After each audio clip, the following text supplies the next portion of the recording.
Well, as that song said, God is a light in the darkness. Sometimes we desperately need a light in the darkness. So I went to the dentist this week. Have you been to the dentist recently? I want you to think for a minute. We talked about dentists earlier. And I asked a question earlier. You can go back and look at that. But here's my question for now. Do you trust your dentist? Do you trust your dentist, him or her? What would it look like if you didn't trust your dentist? If you think about it, we give these people a remarkable amount of trust, our confidence in them. Why do we do that? Think about if you didn't trust your dentist and you walked in, this was just some person, imagine what they're proposing to do and how ludicrous, ridiculous, crazy it sounds. Okay, you walk into the dentist's office and the first thing is, here's a person you don't know and they want you to lay down in this chair. Okay, that's a little weird, just to start off, right off the bat. Then the second thing is, they are going to take their hands and stick their hands in your mouth. Now, if this was anyone else, at this point, we would immediately say, no way, I'm out of here. I'm out of here. But it gets worse than that. The next thing they're going to do after they stick their hands in your mouth is they are going to get a piece of metal, a sharp piece of metal, and they're going to scrape your teeth with it. Now that is just crazy, right? I mean, I was actually talking with my dental hygienist about this. I would never have imagined, if it weren't for dentists telling me that it's true, I would never have imagined that someone scraping my teeth with metal would be good for me. That just sounds like a terrible thing to do. I don't want to wreck my teeth. But that's not even the worst of it yet either. Next, after they scrape your teeth with metal, now, of course, this is not just for a regular cleaning, but if you're going beyond that, the next thing they're going to do is get out a large needle. Oh my goodness, this just gets worse and worse. If this were not a person you trusted, you would run away screaming at this point. How big is the needle that they get out in the dentist office? Yeah, it's about that big, right? At least it feels that way or it looks that way when it's coming at your mouth. My goodness. And then they're going to jab you with that needle for a long time. It feels like forever that he's putting that freezing in my gums. Oh my goodness. I can feel it. I'm reliving it right now. But the needle's not even the worst part. The worst part is still to come. Imagine if this was a person you didn't trust. Imagine how it would seem, how crazy it would seem the next thing that they're going to do. Because the next thing that they're going to do is this. They're going to get out a large drill. Yeah, that's right. A large drill. And they are going to, it's not this drill, thankfully, but this is what it feels like, right? They're going to stick that drill in your mouth and they're going to drill a hole into one of your teeth to fix it. Yeah, that makes no sense at all. How's that going to fix my tooth? I want my tooth to be full, to be healthy, not have a big hole in it. They're going to drill a hole in my tooth in order to fix it. At this point, now that I understand the fullness of what's being proposed in this insane situation, where a stranger who I don't really know is going to scrape my teeth with metal, jab me with a needle, and then drill a hole in my teeth. If I did not trust this person, I would run away screaming. You would find out just how fast Pastor Isaac can run. And you know you have that feeling when you go to the dentist. You know it. You just want to get out of there. Yeah. Somebody else earlier said, what's their favorite part about the dentist? Leaving. Yeah. Did you know that dentists are more depressed on average than the regular population? Because people don't like them. That's horrible. Be nice to your dentist. Be nice to your dentist. Okay. But think about this. Let's think about this theologically. That means thinking about God and the dentist. Why do you trust your dentist? Is it because you know they're so good at what they do? Well, sort of. But if that were all it is, then why would you trust your dentist the first time you go there?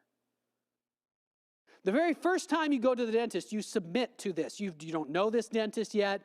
You're going to trust them to drill holes in your teeth. Why?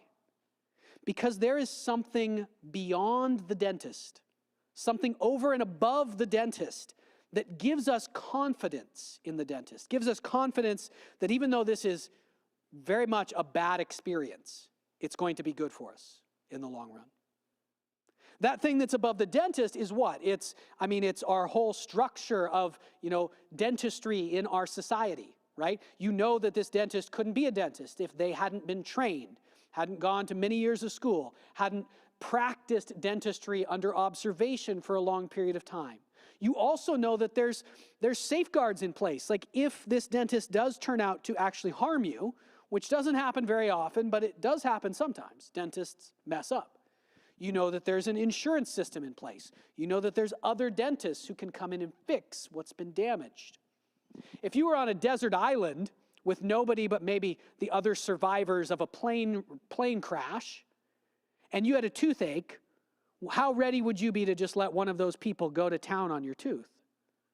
Not at all. It's probably better to, unless it's life-threatening, probably better to just take the pain. But because there's something beyond the dentist, we are able to trust our dentist that this really bad experience is going to be for our good in the end. In fact, we are doing something here. We are putting ourselves in the hands of our dentist. In a quite literal way, your teeth, which are very precious to you, are in their hands. The health or destruction of your teeth are in their hands.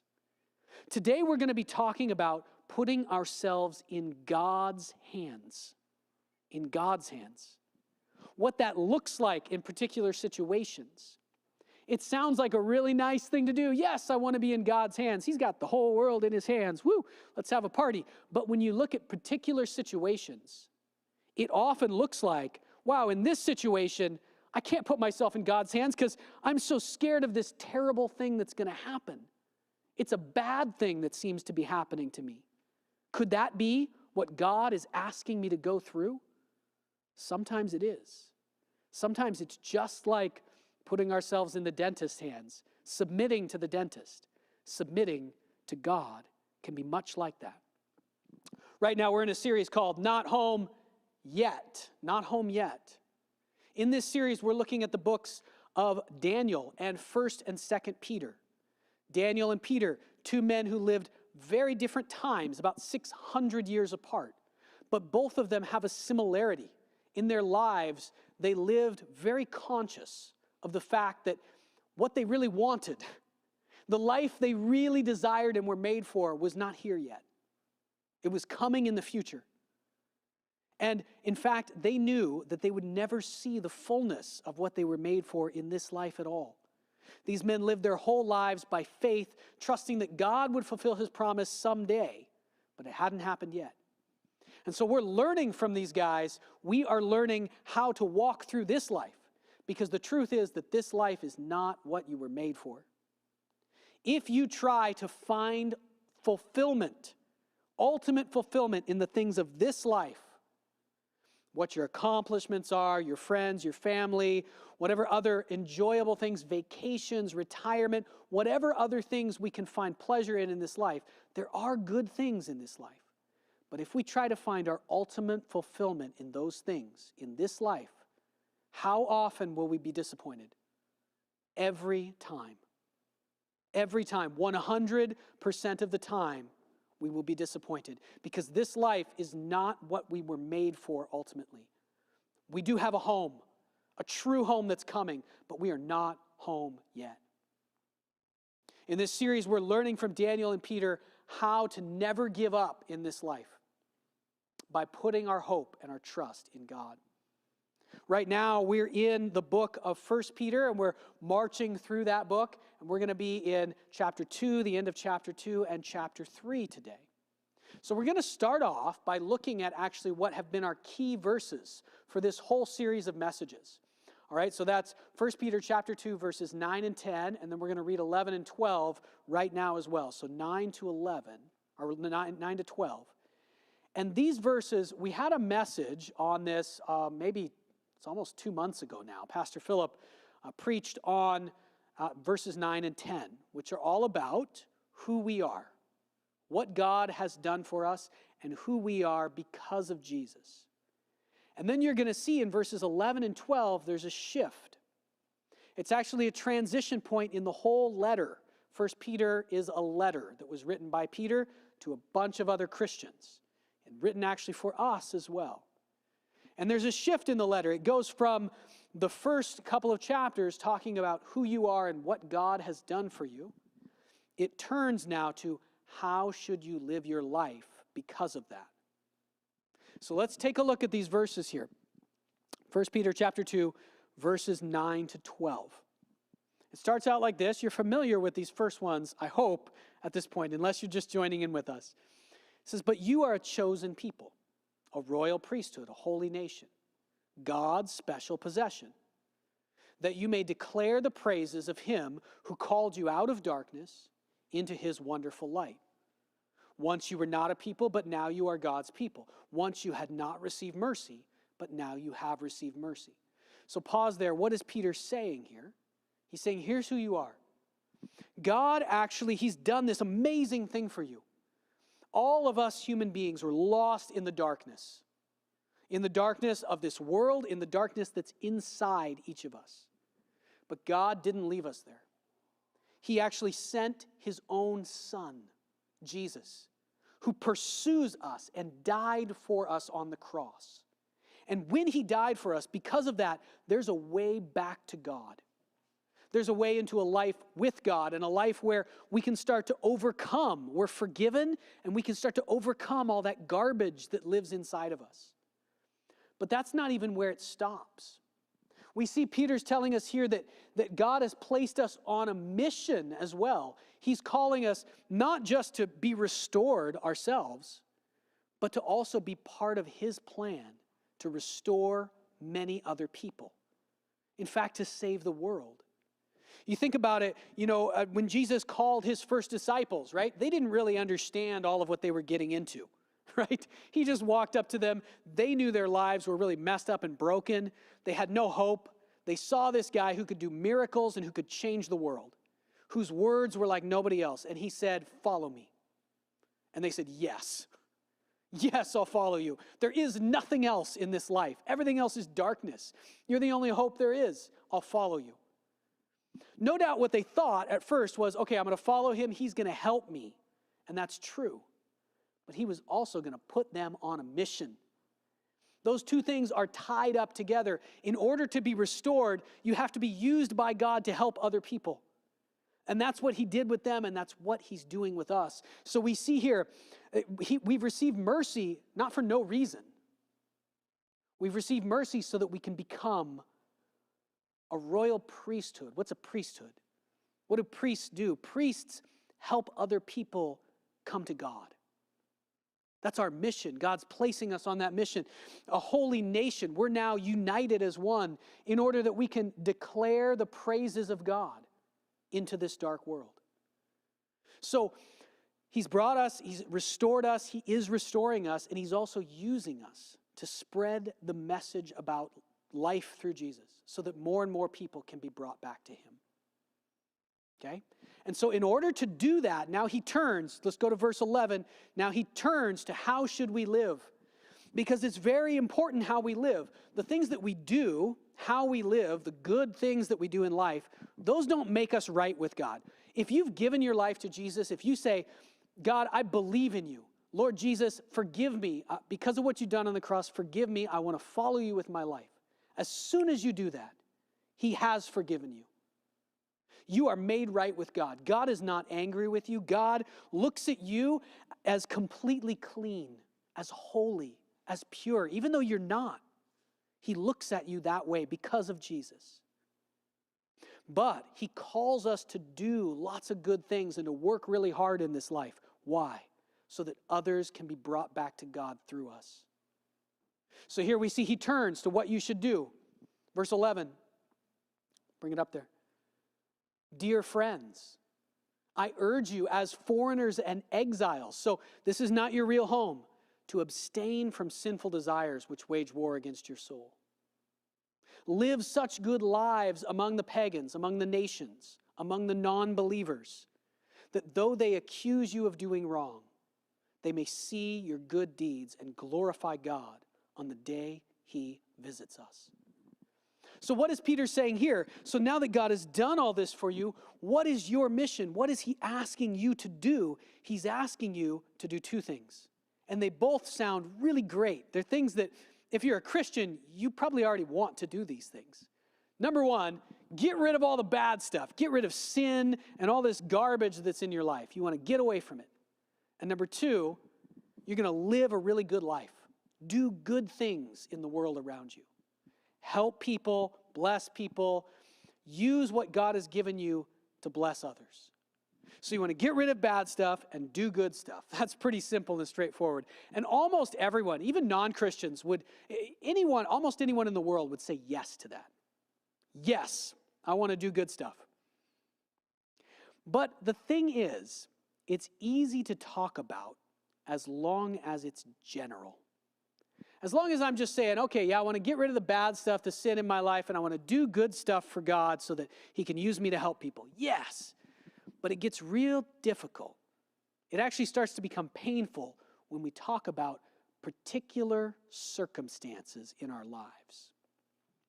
When we start to say, not just, oh yeah, I'm going to get rid of bad stuff and do good stuff, but now we say, what about right here in my daily life?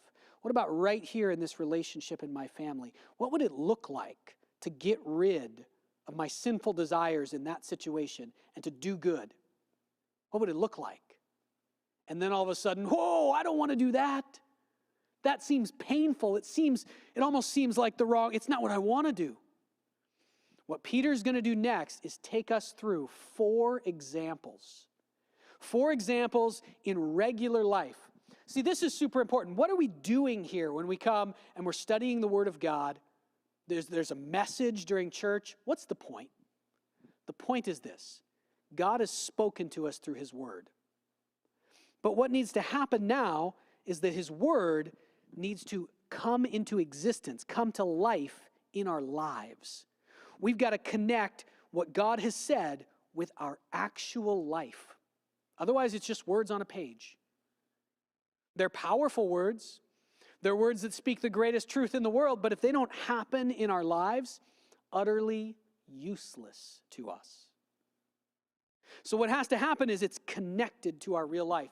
And that's what Peter's going to try to do here. And I got to warn you, it's going to be painful. It's going to feel a little bit like going to the dentist. Man, I hate going to the dentist. I mean, I don't mind cleaning so much. All they do is scrape you with that sharp metal tool. But when they get out that drill and that big needle, man, I hate it.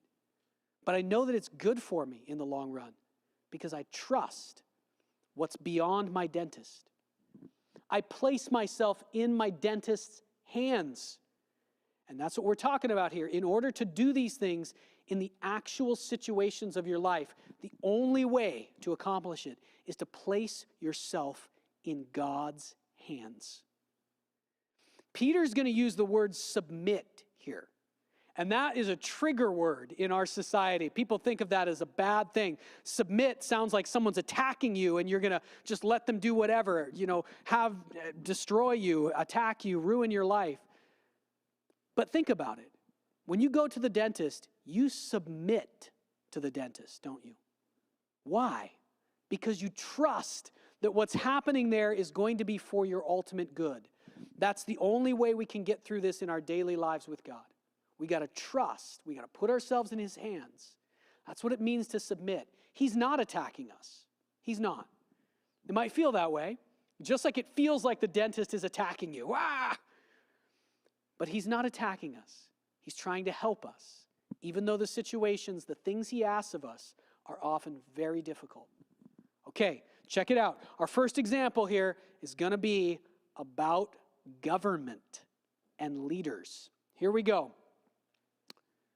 Let's bring the verses up there first. We'll read the next several verses. Submit yourselves. This is what he says to do. Submit yourselves for the Lord's sake to every human authority, whether to the emperor as the supreme authority or to governors who are sent by him to punish those who do wrong and to commend those who do right. For it is God's will that by doing good, you should silence the ignorant talk of foolish people. Pause there for a minute and think. Look at that. That's an amazing verse. It is God's will that by doing good, you should silence the ignorant talk of foolish people. Does it say that it is God's will that by Posting a lot of things on Facebook, arguments. You will silence the ignorant talk of foolish people. Nope. Does it say that by arguing with foolish people, you will silence them? Nope. It says that by doing good, you will silence the ignorant talk of foolish people. That's God's plan. It's a hard plan to follow. Okay, let's keep going here. There's a little bit more. Live as free people. That sounds amazing. But do not use your freedom as a cover-up for evil. Ooh. Live as God's slaves. Whoa, that doesn't sound quite as amazing. How can those things both be true at the same time? I'm going to live as a free person because of what Jesus has done, but I'm going to choose to submit myself to God's will so that I can be used to change the world. Those things can happen at the same time. Show proper respect to everyone. Love the family of believers. Fear God. Honor the emperor. All right, so this first example, I'm going to sum it up like this. Peter is saying in a particular situation in your life, the situation where you are dealing with people who are in authority over you, government officials in particular. He is saying this. Let's bring that point up here. Follow the rules and honor your leaders. He's telling us that in this particular situation, the way that we get away from the bad stuff, abstain from sinful desires, and do what's right, the way that we trust God is by following the rules and honoring our leaders. That is a really timely message for us during the pandemic, isn't it? But really all the time. Now, some of you are thinking, yep, that's right, and you're all on board with this one. That one's not that hard for you. Others of you are like, sure, you don't know my leaders. You don't know about how bad my government is. Maybe you haven't heard. Some of you are big fans of the Canadian government. Others of you are not fans at all of what's going on right now. Some people are like, yeah, I voted for Justin Trudeau. That's good. Others are like, he is the worst thing that has ever happened to this country. Could God really be asking me to honor him or other government leaders who I think are doing all the wrong things? Think about this for a minute. Who is Peter actually talking about? This is astonishing when you think of it. Peter is telling his followers to submit to their government officials, to honor them. Who are those government officials when he wrote this letter? He wrote this letter in the year 63 AD. All of you history nerds out there, who was the Roman emperor in 63 AD? If you know your history, you'll have heard his name. He was the Emperor Nero. Nero is one of the worst emperors that the city of the Roman Empire ever had, period, hands down. We're talking about a guy who murdered his own wife and his mother, okay? Let's compare him for a minute with whatever government officials you think are so awful today. This guy murdered his own wife and his mom. Now, his mom was a piece of work. She'd murdered a lot of people. The whole family was messed. But he murdered his wife and his mom, okay? Not only that, he murdered them because they kept telling him to actually run the government instead of just acting all the time. Yep, that's right, acting. He wanted to be a Hollywood movie star. There was no Hollywood yet, but he would, instead of running the government, he would have big performances where thousands of people were forced to come watch him act because he believed he was the greatest actor in the world. If you didn't clap for him, well, you're probably going to die. Nero, all right? We're talking about a guy who the Roman Empire spent 80% of its budget normally on its military. 80%.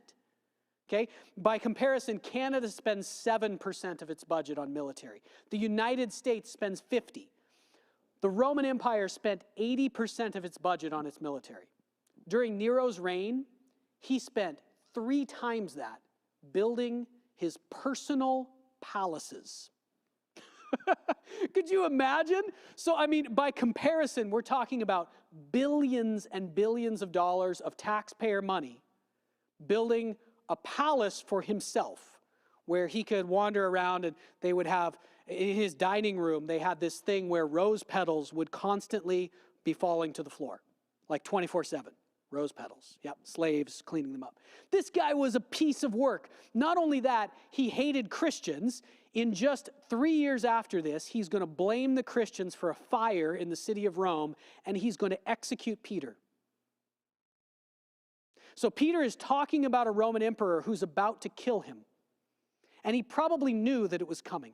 It had probably been revealed to him by the Holy Spirit.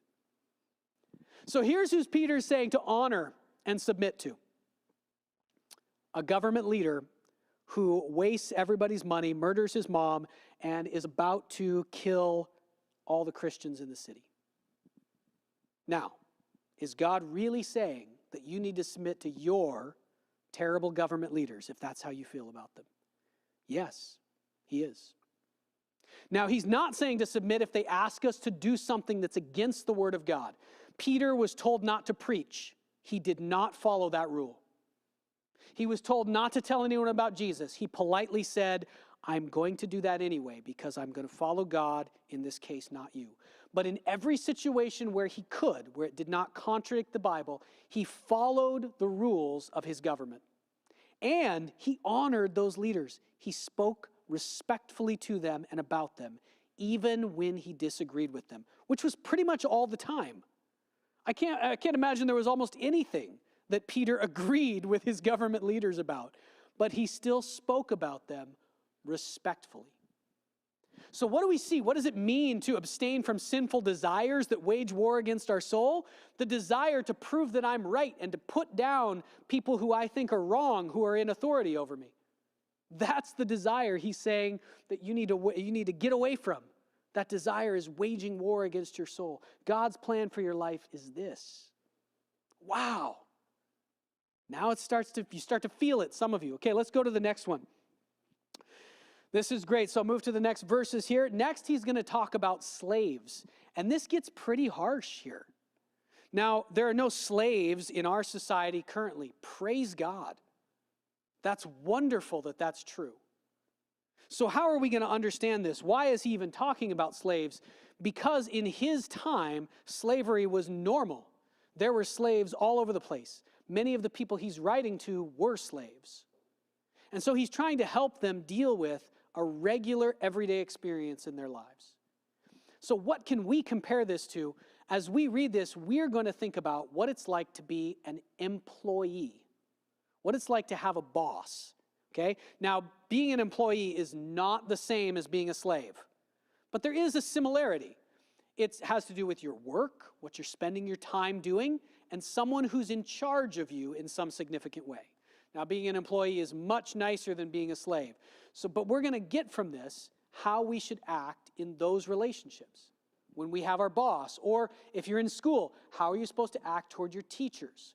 Or even, at church, how are you supposed to act toward your ministry leader, your youth group leader, the children's ministry leader, your pastors, or in other areas of society? How are you supposed to act toward people who are in authority over you? What if they're terrible? Okay, here we go. Check it out. Slaves, in reverent fear of God, submit yourselves to your masters. Not only to those who are good and considerate, but also to those who are harsh. Submit yourselves even to the bad ones. For it is commendable if someone bears up under the pain of unjust suffering because they are conscious of God. But how is it to your credit if you receive a beating for doing wrong and endure it? But if you suffer for doing good and you endure it, this is commendable before God. And then let's go to the next verse, verse 21. I want to pull that up just a little bit. To this you were called because Christ suffered for you. We'll read those other verses in a minute, but let's back up to our point here. The point that we can take away about being an employee, what it looks like to put yourself in God's hands is this. You are going to serve your boss from the heart, even if they are terrible. Yeah, you might be, some of you listening right now are in a situation where you think, the boss that I have is the worst. They're terrible at their job. I could do it better than them. They tell me the wrong thing all the time. They're out to get me. How could I possibly go and serve them from my heart? You can do it by putting your trust in God. Just like you go to the dentist and you put yourself into that situation that's hard, it's a bad situation because you trust that there's a system in place. There's something above that dentist that's going to make it turn out for your good. You're going to put your trust in God and serve your boss from the heart, even if they're terrible, because you know that God is going to honor that and use it. He's going to use you to change the world if you do this. This is what it looks like to put ourselves in God's hands. Man, I mean, some of you are in high school, you're thinking, teachers, I have a terrible teacher. How can I possibly listen to them? I had a teacher in grade 6 who used to throw erasers at kids across the classroom. Hit them in the head with an eraser. She would go on tirades and stomp her feet and smack the blackboard. And then as soon as the principal came down, because somebody would always call him, she'd be so nice and gentle. Man, I wish we had cameras in the classrooms back then. Should I submit even to that awful teacher? Yeah, that's what it's saying. What about if, some of you listening to this, especially earlier, some people are employees of our church and I'm their boss. I hope they're not thinking of me when they think of this. But should you submit even to, if your pastor is terrible? Yeah, you should. You should serve from your heart because you trust God. Now, how can that be? This seems to be so harsh. The very next thing that Peter says, let's pull those verses up again, verse 21 and following. He turns us to Jesus. He says, look at the example Jesus left for us. You were called. Okay, he's just said that slaves whose masters beat them for no good reason. He's not saying that's a good thing. That's a terrible thing. But he's saying they should still put their trust in God and try their best to serve their master well because they were called to this. What? How can that be? Because Christ suffered for you, leaving you an example that you should follow in his steps. You start to think this is impossible that God would call anyone to that kind of suffering, and then he turns our attention to Jesus, and he says, look, here was someone who actually was perfect without sin. Here's someone who actually was innocent and who only did the right thing. And what was God's call on his life? To suffer and die so that all of us could be saved. Is it a surprise that when you start to follow Jesus, you are called to suffer unjustly some of the time? It should not be a surprise at all. Remember who you are following. Let's go to our next example, which is going to be maybe even harder than the last one. We talked about this last week. Let's move into chapter 3, verse 1. The next example, he talks to wives and then to husbands. Here's what he says to the wives. This is how they're going to put themselves in God's hands in this particular situation in their lives, in their relationship with their husbands. This is how wives are called to put themselves in God's hands. And this one's going to hurt too. In fact, some of you, I hope you won't, but some of you might even turn off the TV after this.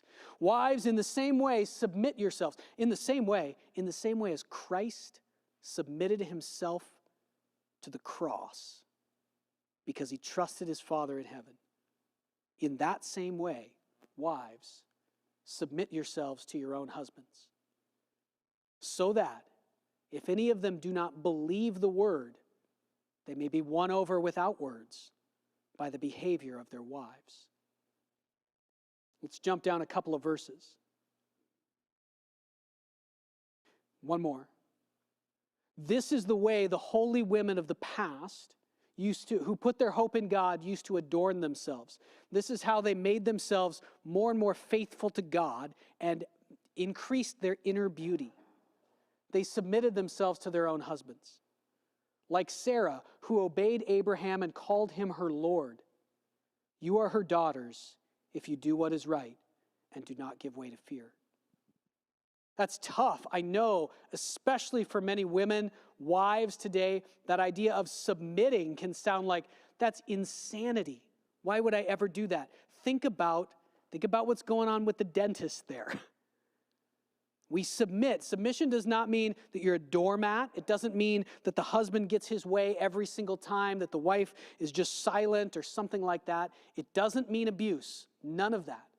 What it means is that when a couple, a married couple, are trying to make some decision, and they've tried to work it out, they've talked with each other, and they can't come to an agreement, they still are separate on the decision. The husband thinks one thing, the wife thinks they should go a different way.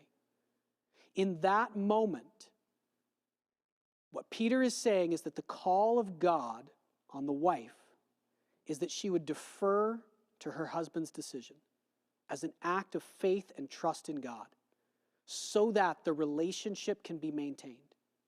And that as she does that, well, what if her husband's wrong? What if she's right? Yeah, as she does that, even if he's wrong, God will honor her obedience, and things will turn out better for her and for the family. That's hard. It's like going to the dentist. This is God's will for your life. To this you were called. Don't worry, there's a word for husbands too. Just wait. Let's go to the point here. And the way that I want to say this, what we can remember for wives, and this isn't just for wives. All of us are called to this in certain situations in our lives. Resist fear and resist the urge to control. We talked about last week, and you can go back and look at that Mother's Day, how for a wife, very often, because she is so full of love, and the relationships in a family are so important to her, when something is threatened, there is a temptation to grab control of a situation by any means possible.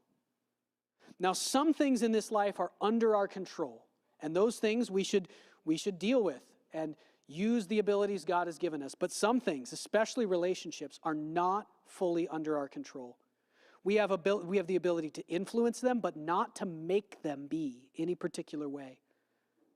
No one can make another person the way that they want them to be, even if they're right about how that other person needs to change. And so Peter is speaking specifically to the wives here. Put yourselves in God's hands in those situations. Trust him. Do what you can, but resist the urge to control by any means possible. Resist fear. All right, and finally, our fourth illustration here that Peter's bringing us to is for the husbands. So let's read that last verse. He says this, husbands, in the same way. In the same way as what? In the same way that Christ submitted himself to God the Father and allowed himself to suffer and die. In that same way, husbands, be considerate as you live with your wives. And treat them with respect as the weaker partner and as heirs with you of the gracious gift of life, so that nothing will hinder your prayers. Pause right there. This is so important. Again, there's a trigger here, right? Many women are like, what is he talking about? The weaker partner? Actually, many men wonder that too. The weaker partner? Does it mean women are just weaker than men in every way? No, it does not. It means there is a particular weakness, weaker in a particular way. We talked about last week how beauty, greatness actually has fragility built into it. We used the illustration last week of a flower, right? So a flower is very beautiful, it's also fragile. It can easily be destroyed. It has to be cared for specially, okay? You don't have to give it the same care that you give to a rock or a brick.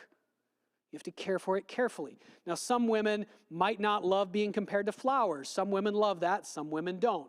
A friend of mine gave me a couple of great analogies that aren't flowers. You think about a really great sports car, for example, right? A sports car is a precision instrument. It's fine-tuned. It's fast, a race car.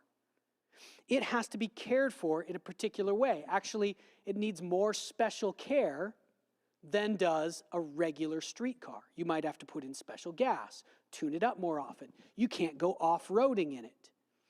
A race car or a precision sports car like that is beautiful in a certain way. It has its own intrinsic beauty and power and ability. Yet, because of that, it's fragile and has to be cared for specially. You could also use a technology analogy, maybe a really important camera, a really powerful high-end video camera. You can't just throw that around in the back of your car. You need to put it in a case. Be very careful with it. More careful than you are with your other stuff. What's being said here to husbands is that this is what is true of your wife. She has intrinsic beauty and value and power, abilities that you don't have. And because of that, you are going to have to take special care of her, okay? And even when it doesn't seem fair. So this is how I'm going to put this point to husbands, and this is true not just for husbands, but for all of us at different times in life. You need to treat her with special care, even if it's not fair. Now, I don't know, wives may be going, does this point even resonate at all? But husbands out there, you know what I'm talking about. There are moments in marriage where you feel like what's going on right now, the way that I'm being asked to pour myself out for her and to do all of this work for her, and it's not fair. It's not fair what's being asked of me right now, and you have a temptation to be bitter about it, to get angry. This is what God has called you to. Treat her with special care, even if it's not fair. She's not the same as you. And so we have, here's the picture from our message today. Peter is telling us, you want to get rid of the bad stuff. Get rid of the sinful desires. All that stuff is destroying you. And do the good stuff. Okay, now what does it look like? What it looks like in these 4 particular situations. What it looks like with government and authority figures is you do what they're asking. And you honor them, even if they're wrong. Unless they're contradicting the Bible, you still honor them, speak respectfully about them. When it comes to other authority figures in my life, my boss, my teacher, my ministry team leader, I treat them with respect and honor, even if they are terrible. Why? Because I trust God. God could remove that authority figure instantly if he wanted to, couldn't he? Think about that for a minute. Whoever your boss is or that authority figure you have trouble with, God could remove that person right now if he wanted to. And he hasn't. That means it's part of his plan to use that bad thing in your life to do good. So you need to honor that person and try to serve them. When it comes to wives, we see that the call on the wife is to defer in certain situations to her husband's decisions. Even if the husband is wrong. Why? Because she trusts God. And because this is what he has asked her to do. And husbands, you're going to treat your wife with special care even when it's totally unfair. Even when you want to just be self-centered and think, well, I need to take care of myself in this situation and not be, no, you're going to treat her with special care even when it's not fair. Why? Because you trust God. And God has provided that wife for you. And she is the best thing that could have ever happened to you. Yes, she is. And God is going to use her for a purpose in your life if you will trust him. There are many other situations in life we could talk about. These are just 4 that Peter specifically identifies. Go this week and think about all the different situations of your life and ask yourself this question. In this particular situation, what does it look like to put myself in God's hands? Let's pray. We'll continue in worship.